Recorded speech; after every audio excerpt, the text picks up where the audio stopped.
요한복음 8장에 보면 우리가 너무나 그동안 자주 나눴던 말씀인데 현장에서 붙잡혀온 여인이 있습니다. 예수님은 이렇게 공인된 죄인이 왔음에도 불구하고 그 여인을 정죄하지 않으셨습니다. 참 이상한 일이죠. 또 누가복음 18장에서 기도하러 성전에 올라가는 바리새인과 세리 비유가 나오는데 정말 여러 번 저는 말씀을 본문으로 말씀드렸다고 생각합니다. 그런데 의롭다고 공인된 바리새인이 아니라 죄인이라고 이미 공인된 알려진 세리가 오히려 의롭다함을 받습니다. 또 오늘 본문 누가복음 7장에 나오는 여인 역시 누가 어떻게 했는지 모르지만 아무튼 공인된 죄인이었습니다. 그런데 예수님은 이 여인도 정죄하지 않으셨습니다. 오히려 책망 들은 사람은 누구였습니까? 바리새인이었습니다. 초청했던. 예수님은 죄인으로 공인된 사람들을 정죄하지 않으셨습니다. 오히려 그들의 든든한 친구가 되셨습니다. 그러면 편견이 있거나 어떤 이유가 있으시겠죠. 그래서 예수님은 사람들에게 먹기를 탐하고 포도주를 즐기는 사람이요 세리와 죄인의 친구라는 평을 받으셨습니다. 이건 예수님이 참 거룩하지 못하다는 의미의 악평입니다. 거룩하신 분이 죄인하고 지내면 안 되죠. 마태복음 9장 13절 한번 같이 읽어보겠습니다. 너희는 가서 내가 바라는 것은 자비요 희생 제물이 아니다 하신 말씀이 무슨 뜻인지 배워라. 따라하겠습니다. 나는 의인을 부르러 온 것이 아니라 죄인을 부르러 왔다. 마가복음 2장 17절 말씀, 예수께서 그 말씀을 들으시고 그들에게 말씀하셨다. 건강한 사람에게는 의사가 필요하지 않으나 병든 사람에게는 필요하다. 나는 의인을 부르러 온 것이 아니라 죄인을 부르러 왔다. 한번 따라하겠습니다. 나는 의인을 부르러 온 것이 아니라 죄인을 부르러 왔다. 건강한 사람이라는 의미는 의인이겠고 병든 사람은 죄인이겠죠. 누가복음 5장 32절 말씀입니다. 나는 의인을 부르러 온 것이 아니라 죄인을 불러서 회개시키러 왔다. 예수님께서 오신 이유는 굉장히 명백했습니다. 다 같이 한번 하겠습니다. 나는 의인을 부르러 온 것이 아니라 죄인을 불러서 회개시키려 왔다. 그렇지만 누구나 의롭다고 여기는 율법학자들, 서기관들이죠. 바리새인들은 예수님의 책망을 받았습니다. 정말 잘하고 있잖아요. 우리가 바리새인의 그 의를 따라갈 수 있겠습니까? 마태복음 23장 27절 말씀에 같이 읽겠습니다. 시작. 율법학자들과 바리새파 사람들아, 위선자들아, 너희에게 화가 있다. 너희는 회칠한 무덤과 같기 때문이다. 그것은 겉으로는 아름답게 보이지만 그 안에는 죽은 사람의 뼈와 온갖 더러운 것이 가득하다. 또 마태복음 12장 34절입니다. 예수님은 바리새인들에게 이렇게 말씀하셨습니다. 시작. 독사의 자식들아, 너희가 악한데 어떻게 선한 것을 말할 수 있느냐? 마음에 가득 찬 것을 입으로 말하는 법이다. 정말 심하게 책망했습니다. 누가 나한테 독사의 자식은 좋은 말이고요. 뭐라 그러죠? 시옷으로 시작하는 말 있잖아요. 네. 그렇게 욕을 하셨다 이렇게 보시면 되겠습니다. 이렇게 예수님은 공인된 죄인을 옹호하지만 공인된 의인을 책망하시는 이유가 분명히 있었을 겁니다. 왜 그러셨을까요? 그것은 사람이 사람을 판단하는 기준과 예수님이 사람을 판단하는 기준이 다르기 때문이었습니다. 이것은 BC, Before Christ, AD, 아노도미니와 다른 만큼의 큰 차이입니다. 예수님 이전과 예수님 이후로 나뉘어지는 이 세기가 그렇게 나눠지는 것만큼 대단한 큰 차이인 것입니다. 사람은 이렇게 사람을 구분합니다. 선한 일을 한 사람은 의인으로, 악한 일을 한 사람은 죄인으로 말입니다. 그 선악의 기준은 뭘까요? 세상 윤리와 도덕이지요.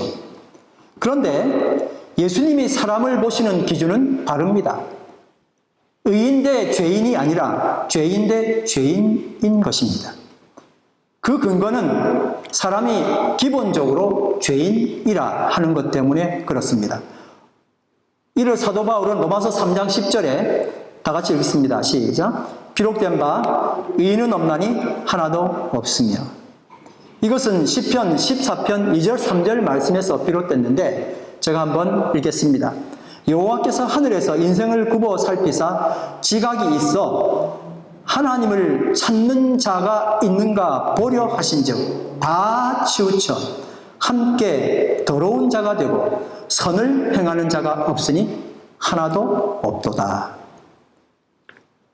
그러니까 죄가 드러나서 감옥에 간 사람은 죄인이죠. 근데 죄가 드러나지 않아서 감옥 밖에 있는 사람은 의인입니까? 모두 다 죄인이더라 하는 것입니다. 그래서 예수님은 사람을 죄를 감춘 사람과 죄를 고백한 사람으로 나누어 보신 겁니다.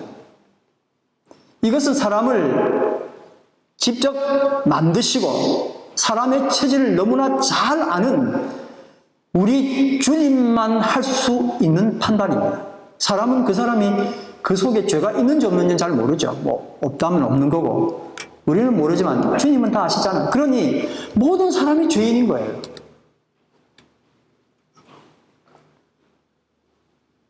죄를 감춘 사람은 주님은 책망하셨습니다. 그것이 기준이었습니다. 그러나 죄가 드러난 사람, 정말 감출 수 없어서 힘이 없어서 어떨 때는 죄가 다 드러난 사람은 정죄가 아니라 용서하신 것이었습니다.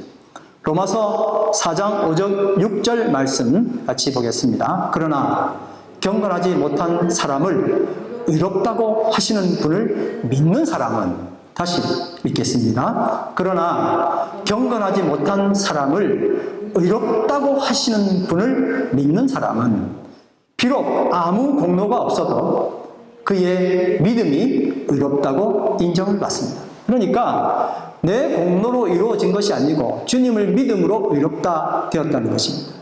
그래서 행한 것이 없어도 다 같이 하나님께서 의롭다고 여겨주시는 사람이 받을 복을 다윗도 다음과 같이 말하였습니다.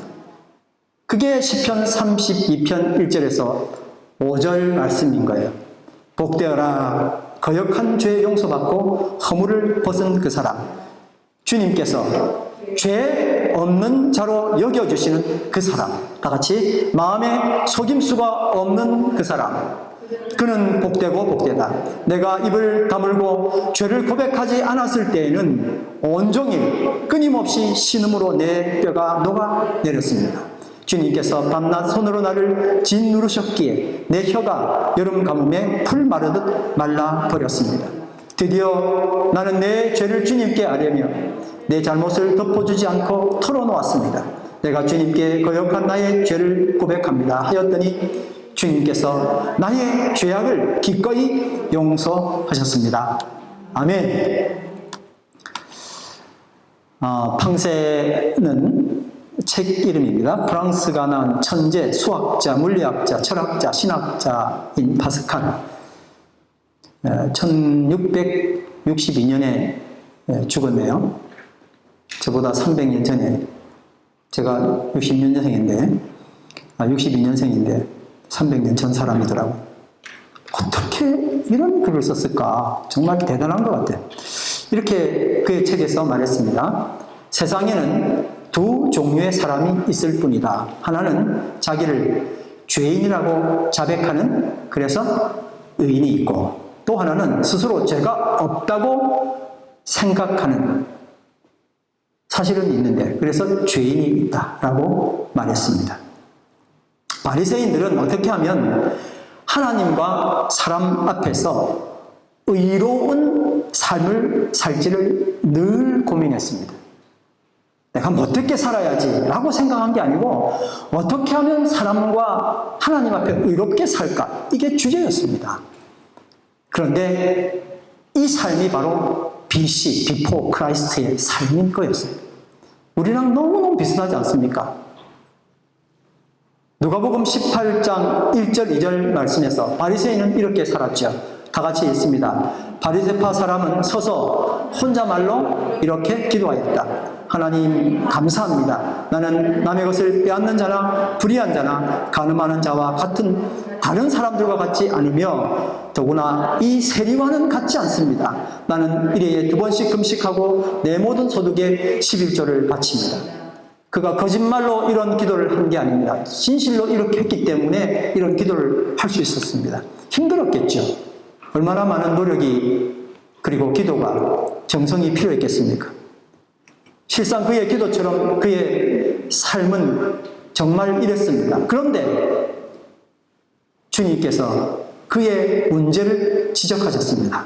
마태복음 23장 1절에서 4절 말씀입니다. 시작. 그때에 예수께서 무리와 제자들에게 말씀하셨다. 율법학자들과 바리새파 사람들은 모세의 자리에 앉은 사람들이다. 그러므로 그들이 너희에게 말하는 것은 무엇이든지 다 행하고 지켜라. 그러나 그들의 행실은 따르지 말아라. 그들은 말만 하고 행하지는 않는다. 그들은 자기 힘든 무거운 짐을 묶어서 남의 어깨에 지우지만 자기들은 그 짐을 나르는 데에 손가락 하나도 까딱하려고 하지 않는다. 여러분, 이렇게 딱 말씀드리니까 누가 생각납니까? 저는 목사가 생각나더라고요. 야, 너무 똑같구나. 지난주에 어떤 분과 대화할 수 있는 기회가 있었는데, 이런 생각이 참 많이 들었었어요. 정말 목사는 그 말을 함과 동시에 자기는 하지 않는다라고, 나는 깨끗하다, 나는 완벽하다고 생각할 경향이 되게 많더라고요. 그래서 그 말과 함께 굉장히 의롭게 되는 거죠. 그러면서 그 짐을 모든 성도들에게 지운다는 겁니다. 이렇게 살아야 돼, 똑바로 살아야 돼 라고 말을 하게 되니까 이 말씀하고 너무나 똑같더라고요. 그래서 참 최근에 이런 고민을 많이 해봤습니다. 그렇게 목사가 똑바로 살으라고 이야기를 하게 되면 듣는 사람은 어떻게 들을까? 회중들은 어떻게 들을까? 생각해 보니까 목사와 똑같이 나는 괜찮고 너희들이 똑바로 살아야 되라고 자기 자신에 대해서는 덜 생각하는 것이 아닌가. 목사와 똑같이 그런 생각을 하게 됐습니다. 그래서 정말 많이 반성하고 이렇게 되지 않기를 소원하면서 말씀을 나눠야지, 내 자신에 대해서 먼저 설교를 해야지 하는 생각을 정말 많이 하게 됩니다. 여러분, 저를 위해서 기도 많이 해주시기 바랍니다. 그런 이상한 목사가 되지 않도록. 그러니 기득권과 부가 확보된 바리새인들의 이런 의는 하루하루 겨우 입에 풀칠을 하고 사는 사람들에게는 결코 도달할 수 없는 통곡의 벽이었습니다. 뭐 죄 지으려고 죄 지은 사람도 있겠지만 없으니까요. 도둑질이라도 해야 먹고 살겠거든요. 이 사람들은 성전에 나가면 고개 들 수가 없습니다. 오늘 겨우 먹고 내일 또 도둑질하러 가야 되니 주님, 나는 죄인입니다. 나 어떻게 해야 되나?고 기도할 수밖에 없는 거예요. 근데 나는 저런 자와 같지 않다고 이야기한다는 건 참 너무나 큰 아픔이죠. 누가복음 18장 13절 시작. 그런데 세리는 멀찍이 서서 하늘을 우러러볼 엄두도 못 내고 가슴을 치며 하나님, 이 죄인에게 자비를 베풀어 주십시오 하고 말하였다. 처절한 겁니다. 오늘 말씀에서 바리새인 시몬과 그의 동료들의 태도를 보면 이미 그들 자신은 의인이라고 전제하고 있습니다. 나는 이미 의인입니다. 그게 우리 오늘 말씀 읽었던 데서 너무나 많이 드러나죠. 다른 사람을 내려보는 거죠. 우리처럼 해봐. 우리처럼 하는 사람 없잖아. 이 정도 하나님이 기쁘신 삶을 살 수 있어? 라고 생각을 한 겁니다. 가급적이면 더러운 것은 피하고 경건하고 품이 있는 삶을 살아온 사람들이었기 때문에 그렇습니다. 그런데 경건과는 거리가 먼 사람들이 주변에 우글우글 하잖아요. 그러니 할 말 할 수 있죠.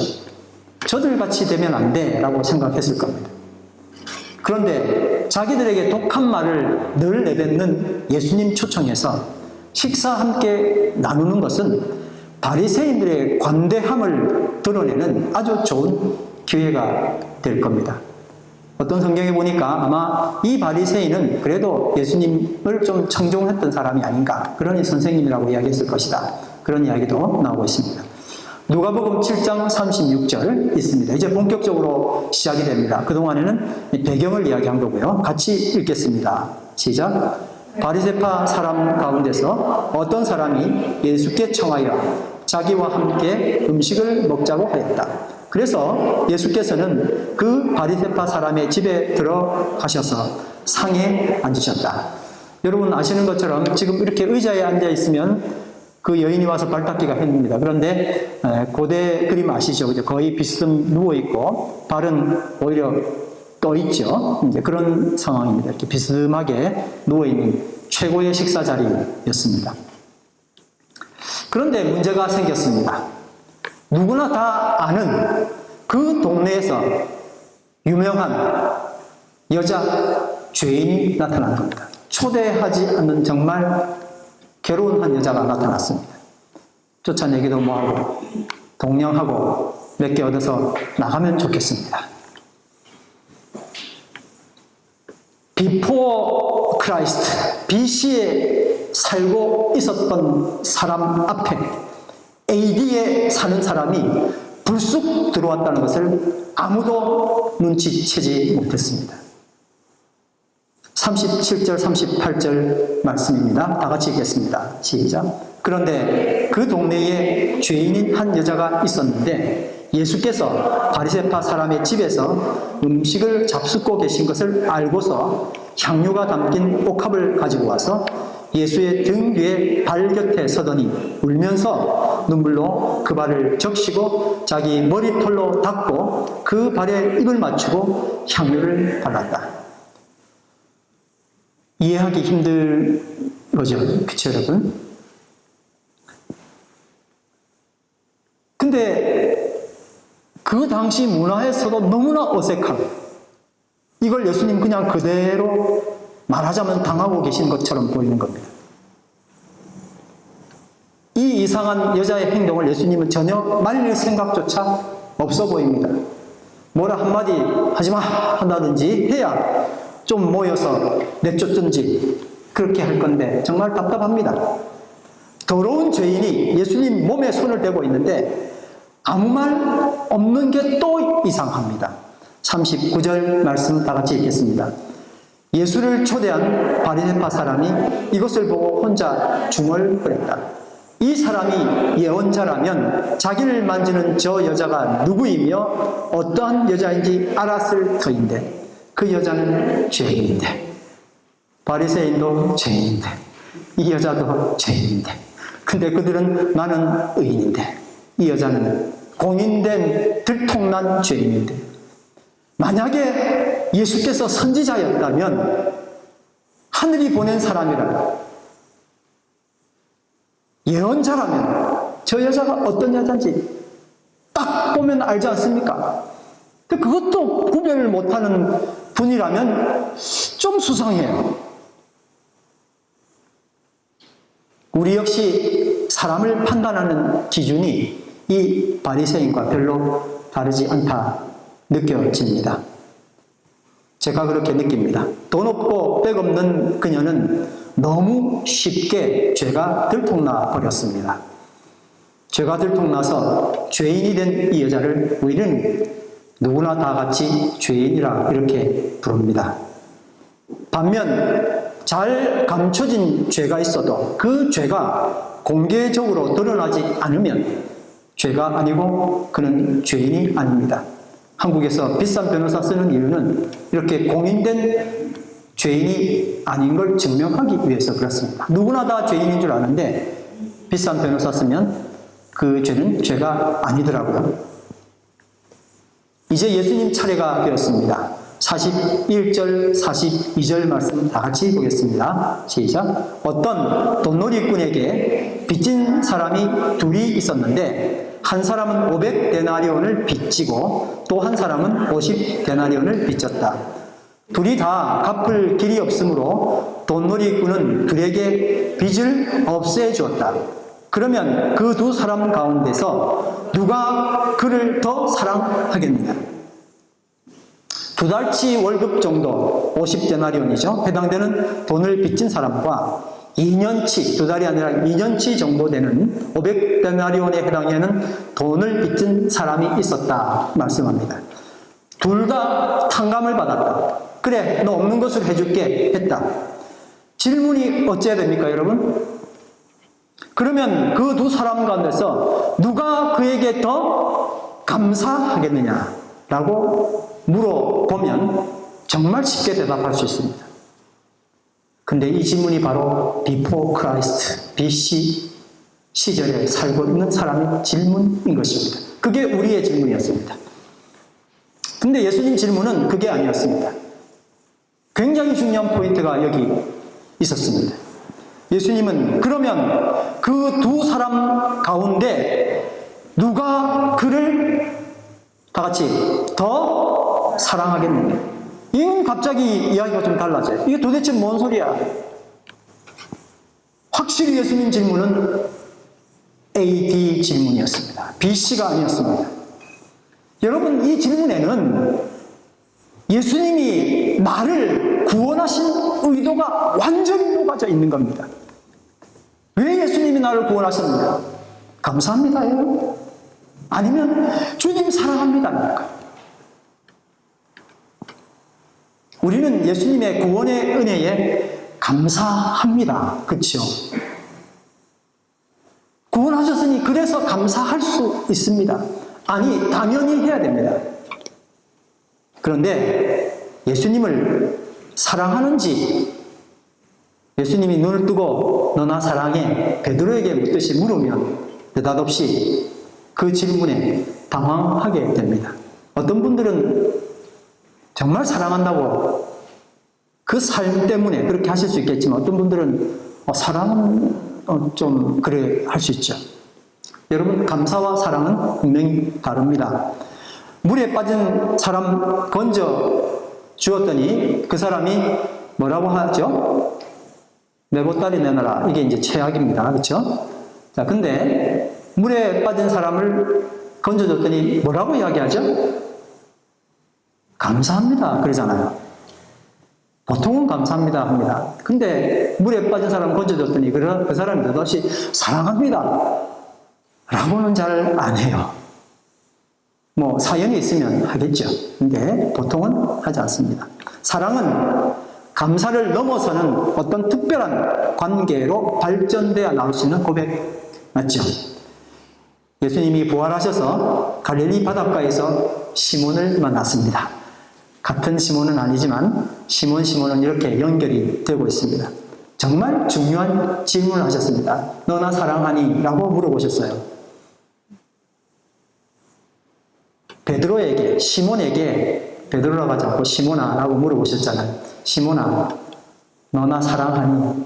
아니요. 너 나에게 감사하니? 라고 만약에 물어봤다면 감사하잖아요. 100번, 1000번, 만번 감사합니다 라고 말할 수 있을 건데 너나 사랑하니? 라고 물었을 때 베드로는 움찔했을 겁니다. 세 번째 질문하셨습니다. 요한복음 21장 17절 말씀입니다. 시작. 예수께서 세 번째로 물으셨다. 요한의 아들 시몬아, 내가 나를 사랑하느냐? 그때에 베드로는 예수께서 내가 나를 사랑하느냐 하고 세 번이나 물으심으로 불안해서 주님께서는 모든 것을 아십니다. 그러므로 내가 주님을 사랑하는 줄을 주님께서 아십니다. 하고 대답하였다. 예수께서 그에게 말씀하셨다. 내 양떼를 먹여라. 지난번 수련회 때 이 말씀 한번 나눈 적이 있었습니다. 주님은 시몬에게 감사하느냐 묻지 않으시고 사랑하느냐 물으셨습니다.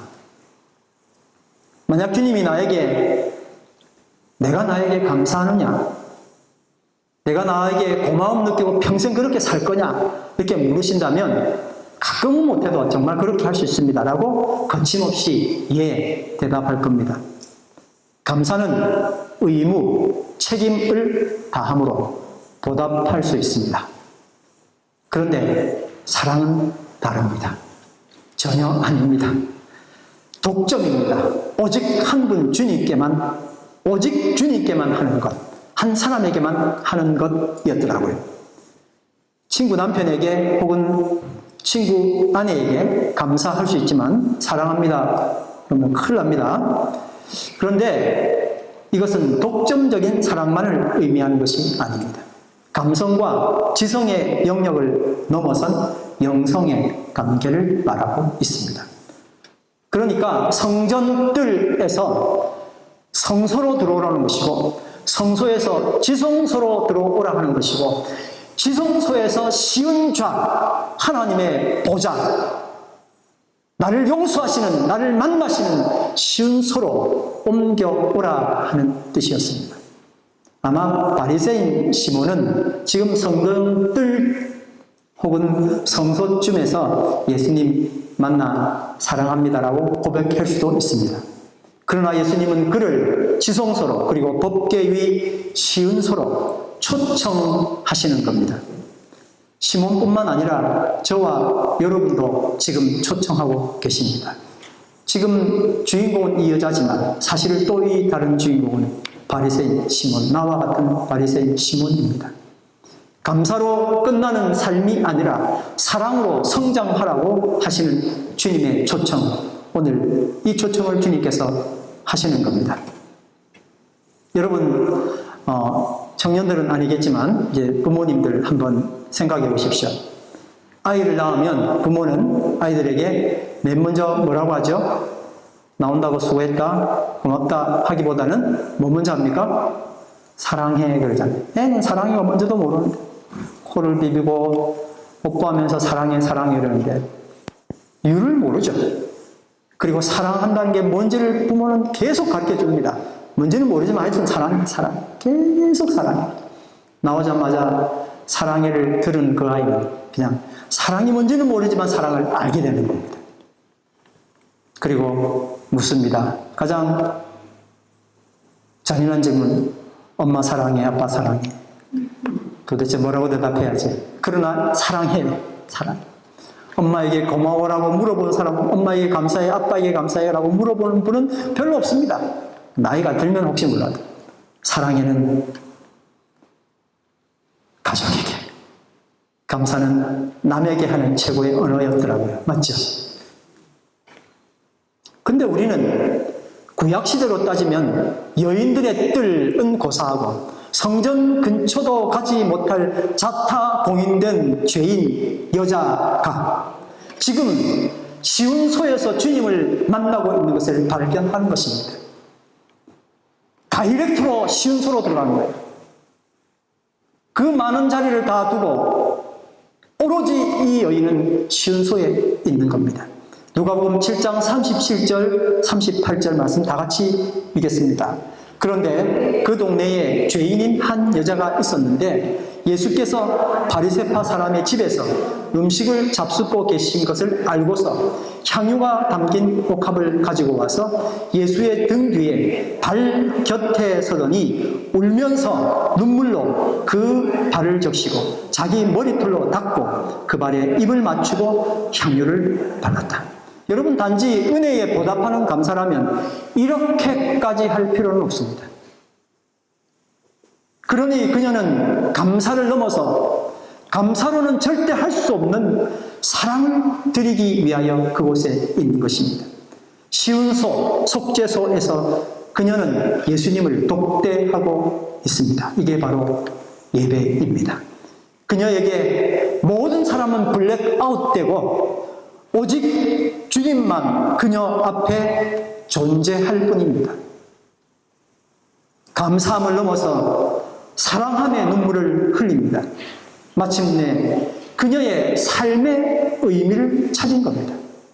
BC의 삶에서 성과를 올리고 성취해야만 겨우 인정받는 BC, 비포 크라이스트의 삶에서 AD의 삶으로, 아니요, 나는 낳자마자 인정받은 사람이에요. 사랑해 그렇게 했잖아요. 사랑받는 사람, 자녀이기에 이미 인정받았고 자녀이기에 그 뒤에 성과를 이루고 성취하는 겁니다. 그래서 BC의 삶은 의인이 되기 위한 노력, 그런 삶입니다. 그 정점에 감사의 삶이 있을 겁니다. 그러나 예수님 오신 후 AD의 삶은 자녀의 삶을 누리는 겁니다. 그 정점에 뭐가 있어요? 사랑이 있어요. 저 높고 넓은 별을 넘어서 이 어지러운 땅 밟으시고 나를 사랑하심으로 오신 그분을 눈앞에서 보게 된 것입니다. 남들 다 아는 예수님, 나도 아는 예수님이 아니라 그분과 내가 직접 만난 시은수에서 독대하는 이 역사가, 우리가 그토록 경멸했던 이 여인이 다이렉트로 그렇게 주님과 만나면서 이루어진 겁니다. 가장 고귀하게 여기는 그녀의 입술을 주님의 먼지 묻은 발, 날 위하여 수천 길을 걸어오신 그 발에 기꺼이 기쁨으로 입 맞추고 향유를 바른 것입니다. 바리새인들은 지금의 나처럼 사람을 죄인과 의인으로 나누었습니다. 누가 의로운 삶을 살고 있는가? 그의 삶이나 행동이 의로운가? 아니면 죄로 가득한가로 기준 삼았습니다. 그런 측면에서 감사와 정죄의 예배가 이루어졌습니다. 누구라고 이야기할 거 없고 저 자신이 이런 BC의 예배를 그동안 너무나 많이 드려왔다 생각합니다. 그런데 예수님은 사람을 자기 죄를 인정하는 죄인과 자기 죄를 인정하지 않는 죄인으로 나누십니다. 어쩔 수가 없어요. 주님이기 때문에 다 아시는 거예요. 의인은 없고 하나도 없기 때문에, 모든 사람이 죄를 지었기 때문에 그럴 수밖에 없어요. 그래서 주님은 죄를 지은 사람 중에 자기 죄를 인정한 사람과 자기 죄를 숨기는 사람으로밖에 나눌 수가 없는 겁니다.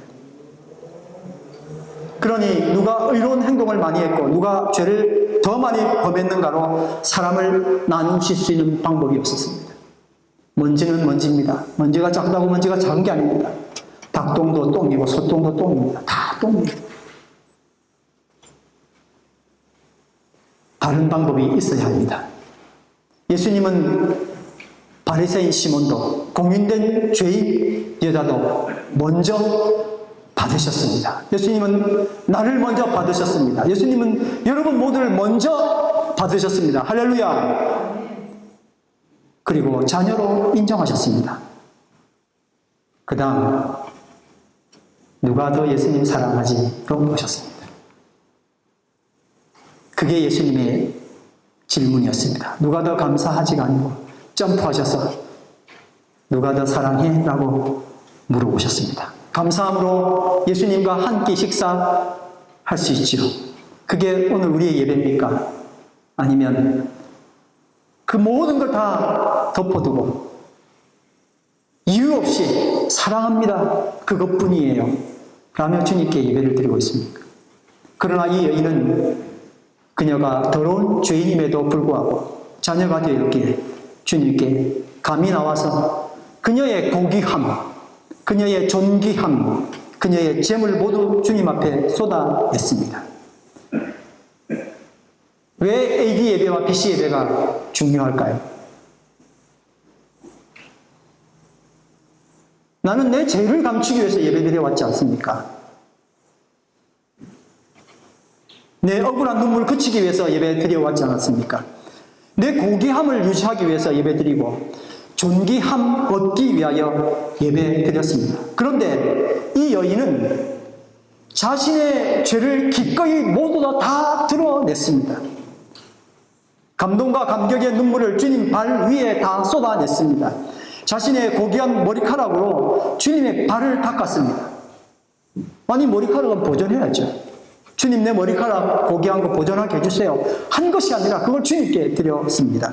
존귀한 옥합을 깨뜨려 향유를 부어버리는 지상 최대의 예배를 드렸습니다. 감사에는 조건이 따릅니다. 뭐뭐 때문에 감사합니다. 근데 사랑에는 그 조건이 없습니다. 뭐뭐 때문에 사랑한다라고 너 왜 나 사랑해? 거기 이유가 붙기 시작하면 이미 사랑이 아닙니다. 우리는 그동안 주님께 감사해서 그래서 의무적으로 책임감으로 어떨 때는 예배를 드렸습니다. 감사조차 하지 않는 야속하고 파렴치한 사람들이 너무 많기 때문에 나의 감사 예배는 그나마 의미가 컸습니다. 그들보다 나은 나는 의인이었습니다. 그리고 거기에서 멈추고 말았습니다. 그러니 오늘 이 여인의 예배를 통해서 주님께서는 우리를 사랑의 예배로 들어오기를 초청하십니다. 할렐루야. 다 같이 금주의 암송 말씀 읽습니다. 누가복음 7장 38절 말씀. 예수의 등 뒤에 발 곁에 서더니 울면서 눈물로 그 발을 적시고 자기 머리털로 닦고 그 발에 입을 맞추고 향유를 발랐다. 우리 다 같이 일어나셔서 찬양드립니다. 가사를 생각하시면서 마음을 다하여 찬양드립니다. 내게 있는 향유가 주께 가져와 그 발 위에 입 맞추고 드립니다. 나를 위해 험한 산길 오르신 그 발 걸음마다 그 신사랑 새겨놓았네. 내게 있는 향유가 주께 가져와 그 발 위에 입 맞추고 드립니다.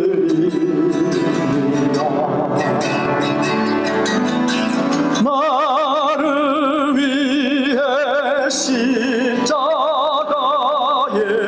달리신 그 발 흘린 피로 나의 죄를 대속하시네. 내게 있는 향유옥합 내게 있는 향유옥합 주께 가져와 그 발 위에 입 맞추고 드립니다. 주님 다시 이 땅 위에 임하실 그때 주의 크신 사랑으로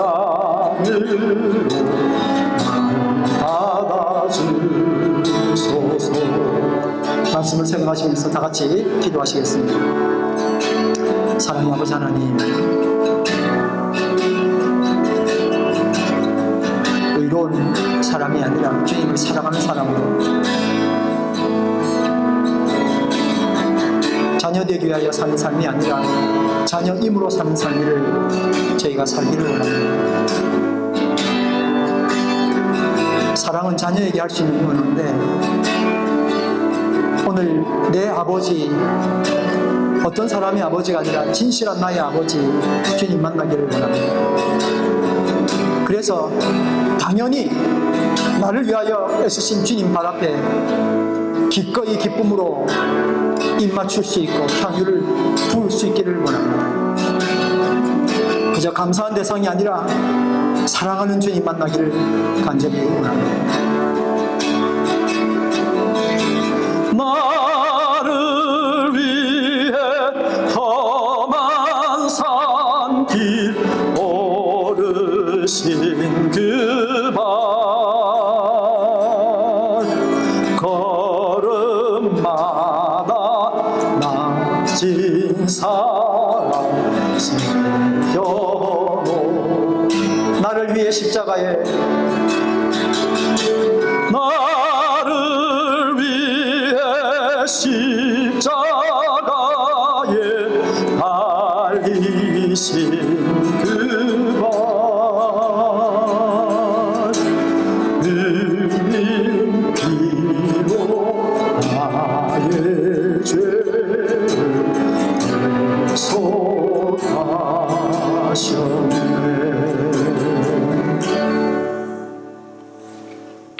주님이 여기 계심에도 우리는 여전히 Before Christ 예배를 고집하고 그렇게 예배드리고 있습니다.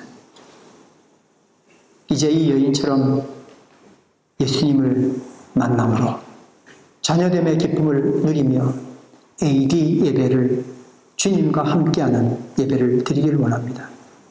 분명 주님은 바리새인의 잔치 같은 예배가 아니라 죄인 여인의 예배를 기뻐하셨습니다. 그러니 오늘 우리도 주님이 기뻐하시는 최고의 예배를 드리도록 그러하기를 열망합니다. 우리의 연약함을 받으시고 주님 우리를 인도하여 주시옵소서. 예수님 이름으로 기도드립니다. 아멘.